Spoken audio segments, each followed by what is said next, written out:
have to announce at the outset that a couple of our honored guests here today are going to be delayed if they can get here at all. There was a ribbon cutting ceremony for another project not too far away, and our guests are forced to stay there for a little bit because they are stuck in the elevator, and the fire department has been called. So if they can make it here, that's great. If not, we'll go forward without them and acknowledge them. My name is Sam Savarino from Savarino Companies. An inauspicious start.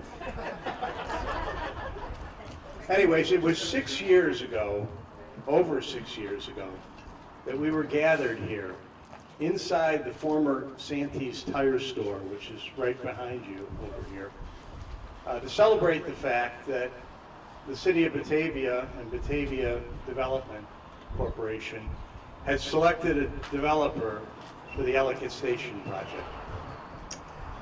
And that in itself was the culmination of many, many years of work by the city and Batavia Development Corporation to formulate an idea and to start to cobble together the funding for the project. It started as an initiative of the Batavia Opportunity Area and received some funding from New York State. Was the subject of an awful lot of public participation, but the bottom line, there were several contaminated sites identified around Batavia that were thwarting development, and understood by all that special help was going to be needed if they were going to be put back into active use and remediated to stop putting contaminants into the groundwater. The primary site that was identified was this site. And as part of the process, the community was solicited and asked what they would want if they could change this site around. There were some abandoned structures on the site. A lot of the site was empty. As I said, it was contaminated. The thought was a mixed-use community. It would be nice if something had housing, if something had commercial development with jobs, and if something had some sort of entertainment or retail component. So they put together the rudiments of a plan and went out looking for a developer. They found us and solicited a proposal from our firm, which we were late to come into the game. I'm not quite sure there were an awful lot of other firms in the running for the project. But in any event, we were selected.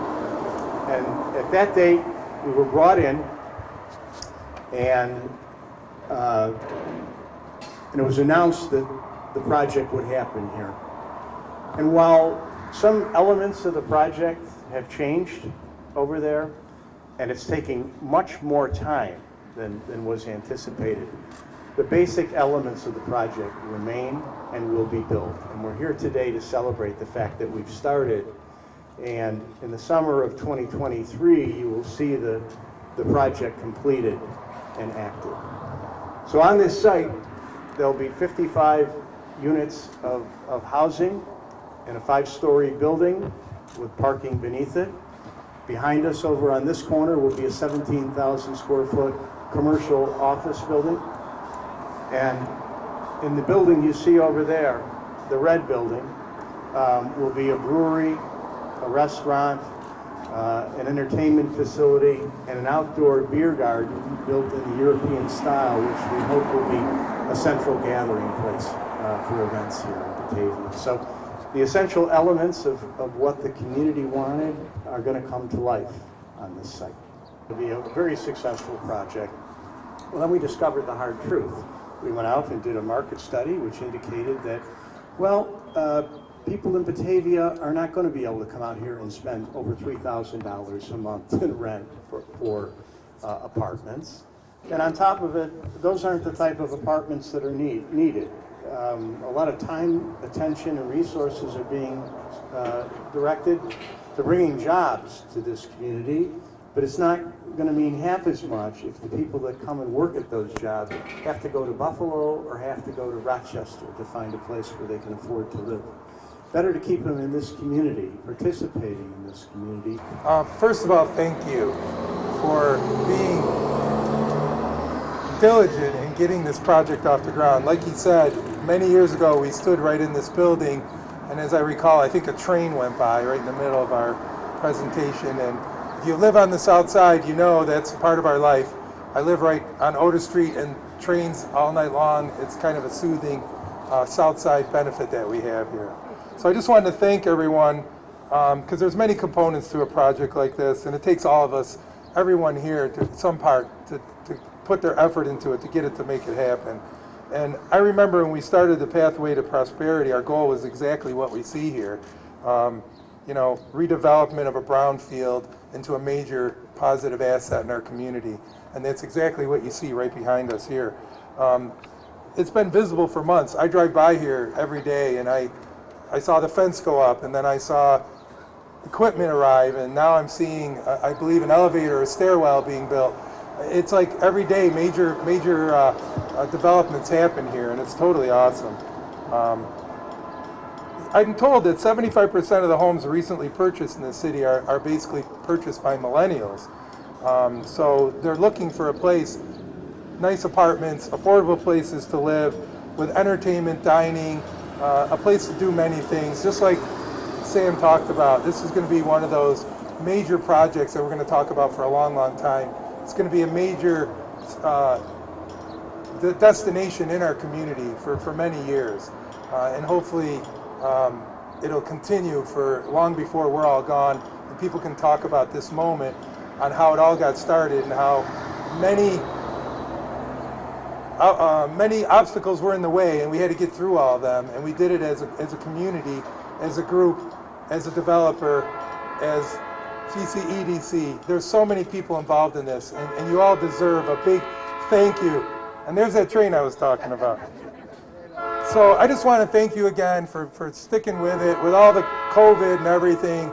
And I really appreciate this, and I know everybody in Batavia is looking forward to seeing this project completed. So thank you very much. Thank you.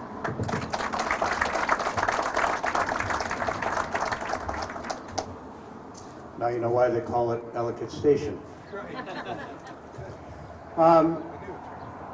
I've mentioned before, and it's been well reported, that this took an awful long time to come together, longer than anybody expected. There were several challenges that we faced along the way that were coming at us from different directions, one upon another, it seemed. We solved one issue and another one presented itself. Through all of that, through the times when we were questioning whether we could get funding together, whether we could get investors to join us in this, whether we had any more money to spend for our investment in the project. Right there with us was Mr. Steve Hyde. He's been a constant from the beginning. Not only as evidence support with the Genesee County Economic Development Center, but as a counselor and friend, confessor, and did anything he could to help us with this project.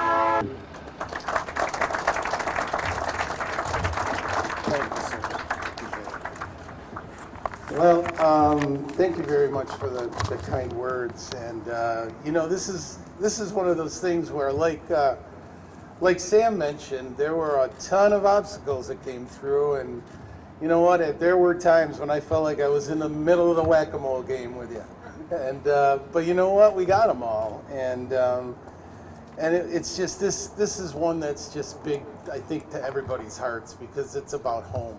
It's about building downtown back, and you know, I just wanted to say thank you on the behalf of the County Economic Development Center, our board members, our volunteers, our staff that worked on this project with me and Sam and his team for years. We just wanted to thank you all for making today possible.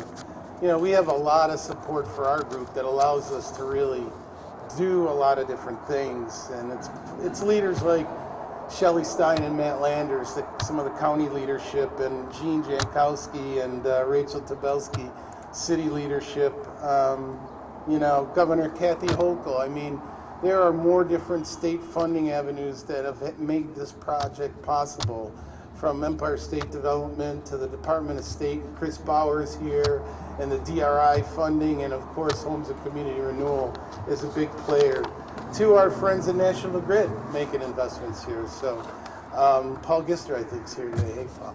So, you know, you've all invested time and your talents and your vision behind Batavia's downtown's revitalization. And we've survived the pandemic. We've survived the challenges that were in this dirt that Sam knows, and under this ground, like the Grand Canal. There were these surprises, to even today, the global capital markets and the impacts they're having on business. You know, redeveloping brownfields are a challenge, and they take time.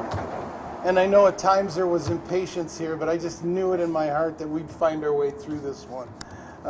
And it's a challenge that Batavia and Genesee County is embraced. We couldn't do it alone, you know. San Marino Companies and Sam, from the very beginning, you know, shown passion and the persistence to bring this great vision to life. Sam saw the value of bringing quality housing and creating really an entertainment and thriving food venue here with the redevelopment of the De La Penitence facility into a brewery and a beer garden area and a restaurant. You know, we know projects like, you know, Ellicott Station do more than fix up a site. You know, they transform our communities, our neighborhoods, and how our families and youth grow. I've heard from community leaders, from parents, from educators, from employers that having this level of housing is important, necessary, and needed. You know, it means a newly hired apprentice at a growing company can move here. It means that a young family has a quality place to live, and that we expand our capacity to welcome new residents in our community, because lots of activity going on in our industrial development side that need people to move here, live here, and love here. You know, I'm pleased to say that our downtown revitalization is happening, and this is a big one of the catalysts. It's growing, it's accelerating, and it's rising, and because of Ellicott Station. So thank you, Sam, for your friendship, your tenacity, your leadership, your confidence, your persistence, and your investment in downtown Batavia. And thank you all for joining us here today to celebrate this great event.